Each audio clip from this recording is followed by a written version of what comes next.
కర్నూలు జిల్లాలో విద్యాసంస్థల బంద్ సంపూర్ణంగా జరిగింది. ప్రైవేట్ విద్యాసంస్థలు ముందుగానే సెలవు ప్రకటించాయి.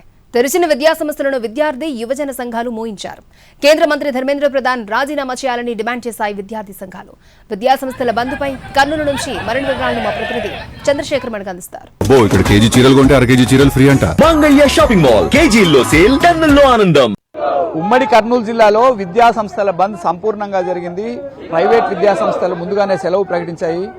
తెరిచిన విద్యా సంస్థలను విద్యార్థి సంఘాలు మూసివేయిస్తున్నారు. ప్రస్తుతం మనం కర్నూలు ఒక ప్రైవేట్ విద్యా సంస్థ వద్ద ఉన్నాం. ఇప్పటికే చాలా విద్యా సంస్థలు మూతపడ్డాయి.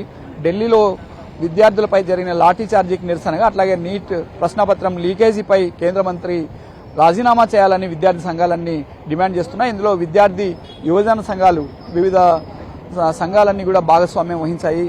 జిల్లాలో బంద్ ఏ విధంగా జరుగుతుంది, ఈ ఉద్యమం ఎప్పటిదాకా ఉంది, కాక్రోచ్ జనతా పార్టీ తలపెట్టిన ఉద్యమానికి విద్యార్థుల మద్దతు ఏ విధంగా ఉండబోతుంది, కొంతమందితో మాట్లాడే ప్రయత్నం చేద్దాం. చెప్పండి, ఎట్లా జరుగుతుంది బంద్? ఈరోజు వామపక్ష విద్యార్థి యువజన సంఘాల ఆధ్వర్యంలో ప్రైవేటు విద్యా సంస్థలు సంపూర్ణంగా మద్దతు ప్రకటించడం జరిగింది. ఇప్పుడు మన కర్నూలు నగరంలో ఉన్నటువంటి విద్యా సంస్థలు కూడా పూర్తి స్థాయిలో బంద్ చేస్తా ఉన్నాం. గవర్నమెంట్ విద్యా సంస్థలను బంద్ చేయడానికి ఇప్పుడు బయలుదేరాము. కేంద్ర ప్రభుత్వం నీట్ పేపర్ లేకపోయినా వెంటనే స్పందించాలి. స్పందించడమే కాకుండా శాంతియుతంగా ఆందోళన చేసినటువంటి విద్యార్థి యువజన సంఘ నాయకులపైన లాఠీ చార్జీ చేసి అమానుషంగా వారిని అరెస్ట్ చేయడం అనేది చాలా దుర్మార్గం. దీనిపైన కేంద్ర ప్రభుత్వ క్షమాపణ చెప్పడంతో పాటు కేంద్ర విద్యాశాఖ మంత్రి నైతిక బాధ్యత వహిస్తూ రాజీనామా చేసి మరొకసారి పేపర్ లీకేజీలు కాకుండా మరణించినటువంటి విద్యార్థులకి న్యాయం జరిగే విధంగా తీసుకోవాలని చెప్పేసి విద్యార్థి సంఘాలుగా మేము డిమాండ్ చేస్తా ఉన్నాం. చెప్పండి, అసలు అంటే విద్యార్థులే పోలీసుల పైన రాళ్లు రువ్వారని ఆరోపిస్తున్నారు. ఇవంతా కూడా ప్రధానంగా ఢిల్లీలో 20వ తేదీన జరిగిన ఆ చలో పార్లమెంట్ కార్యక్రమం సంబంధించి ముందుగానే పోలీసులే ఏదైతే అక్కడ సీజేపీ పార్టీ లేదా విద్యార్థులకు సంబంధించి అక్కడ టెంట్ల దగ్గర రాళ్లతో కూడినటువంటి ట్రక్కులు ఆపడము, అలాగే వాళ్ళ దగ్గర లాఠీలు పెట్టడము, ఇలాంటి చాలా విషయాలు చేశారు.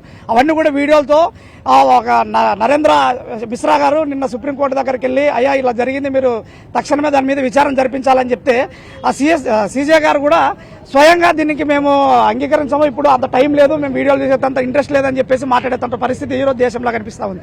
అంటే ఒకవైపు బీజేపీ ప్రభుత్వం, అలాగే ఆర్ఎస్ఎస్, అలాగే పోలీసులతో కూడినటువంటి గుండాలు నిరుద్యోగుల్ని అలాగే విద్యార్థులను రెచ్చగొట్టి వాళ్ళ దగ్గర రాళ్లు పెట్టి వాళ్ళ మీదే లాఠీచార్జీలు చేసి వాళ్ళ మీదే రాళ్లతో దాడి చేసి వాళ్ళనే కొట్టే క్రమంలో చూపించారు. కానీ ఇక్కడ వెళ్లేసరికి మేము దాడి చేస్తున్నామని చెప్పే పరిస్థితి.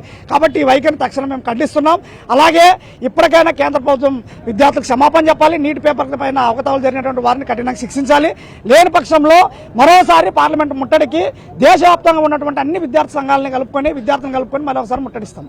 మొత్తం మీద ఉమ్మడి కర్నూలు జిల్లాలో విద్యా సంస్థలన్నీ దాదాపు బంద్ అయ్యాయని చెప్పవచ్చు. ప్రైవేట్ విద్యా సంస్థలు అయితే ముందుగానే సమాచారం ఇచ్చారు. అయితే ప్రభుత్వ విద్యా సంస్థలకు సంబంధించి మాత్రం కొన్ని పాఠశాలలో పేరెంట్ టీచర్స్ మీటింగ్ జరుగుతోంది. వాటిని బంద్ చేయాలని ముందుగానే చెప్పినప్పటికీ రాష్ట్ర ప్రభుత్వం కేంద్రానికి మద్దతు తెలిపే విధంగా వ్యవహరిస్తుందని విద్యార్థులు ఆరోపిస్తున్నారు. ఢిల్లీలో విద్యార్థుల పట్ల చాలా క్రూరంగా వ్యవహరించారు. విద్యార్థినుల పట్ల పోలీసులు వ్యవహరించిన తీరు ప్రపంచమంతా చూసిందని విద్యార్థులు ఆరోపిస్తున్నారు. కెమెరామెన్ మధుతో చంద్రశేఖర్, ఎన్టీవీ, కర్నూలు.